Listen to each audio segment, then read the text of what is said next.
Umiinom ka ba ng vitamin E? Gaano kadalas at gaano kataas ang iniinom mo?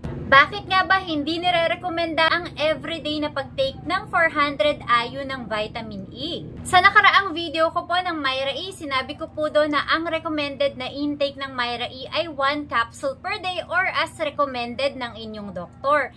Dahil yun po ang nakalagay sa kanilang website, 1 capsule per day or as recommended by the physician. Pero sinabi ko rin po mismo sa video na yun na ako mismo hindi ko siya everyday tinitake. Bakit nga ba hindi dapat siya i-take everyday? Pag-usapan po natin yan. Pero bago ang lahat, pag-usapan muna natin ano ba ang vitamin E. Ang mga vitamin E po ay powerful antioxidant. Kaya tayong bigyan ng healthy, glowing skin from within. Bukod sa pinoprotektahan ito ang balat natin, pinapalakas din po niya ang immune system natin. Maganda para sa puso, para sa mata, at para sa utak o sa brain kung tama ang pag-inom. Ang vitamin E po ay isang fat-soluble vitamin. Ibig sabihin po nito kapag po tayo ay nag-take ng marami, ay mas matagal itong nagsistay o nananatili sa katawan natin. Essential vitamin po ang vitamin E. Ibig sabihin po ay hindi ito kayang gawin o i-produce ng katawan natin. Kaya kailangan po nating mag-supplement sa pamamagitan ng pagkain ng mga pagkaing mayaman sa vitamin E.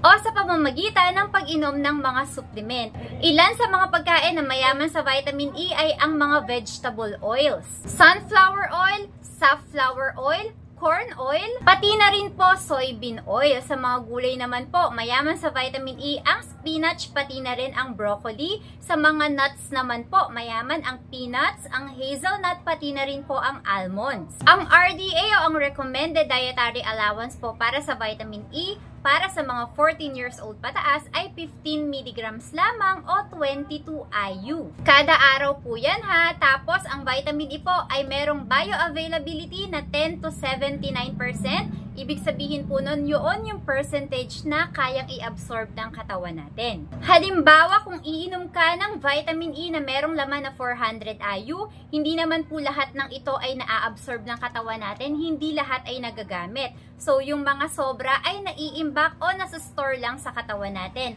na pwede pa natin gamitin sa mga susunod na araw. Pwede natin siyang gamitin, pwede pang i-recycle. Yun po ang dahilan kung bakit hindi mo naman kailangang uminom ng vitamin E na merong mataas na IU araw-araw.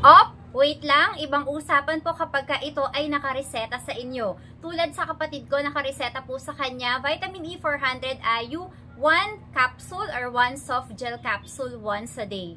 Meron din naman pong iba, 2 capsules ng 400 IU daily. Depende po ito kung ano yung nireseta sa inyo ng doktor. Depende po sa pangangailangan nyo. Sa madaling salita, kung nakareseta, sundin po ang reseta ni Doc. Kung hindi naman po nakareseta, ay hindi mo naman kailangang uminom everyday ng vitamin E na may mataas na IU. Bakit nga ba? Ano ba ang pwedeng mangyari kapag nasobrahan tayo ng vitamin E? Ilan po sa mga minor na side effects nito ay ang pagsakit ng tiyan, pagtatae, yung feeling na para kang nasusuka. Ano naman yung mga major side effects niya? Yung mga, kumbaga, nakakatakot na side effect kapag tayo ay nasobrahan sa vitamin E. Una na po dyan ay yung pagnipis ng dugo natin o yung tinatawag na blood thinning na pwede pong magresulta sa bleeding. Example ko ulit yung in-example ko nung nakaraang video ko kapag ka ikaw ay nasugatan. Diba? Mapapansin mo pag nasugatan ka, mamumuo agad yung dugo para tumigil yung pagdurugo, para tumigil yung bleeding. Kapag ka nasobrahan ka sa vitamin E,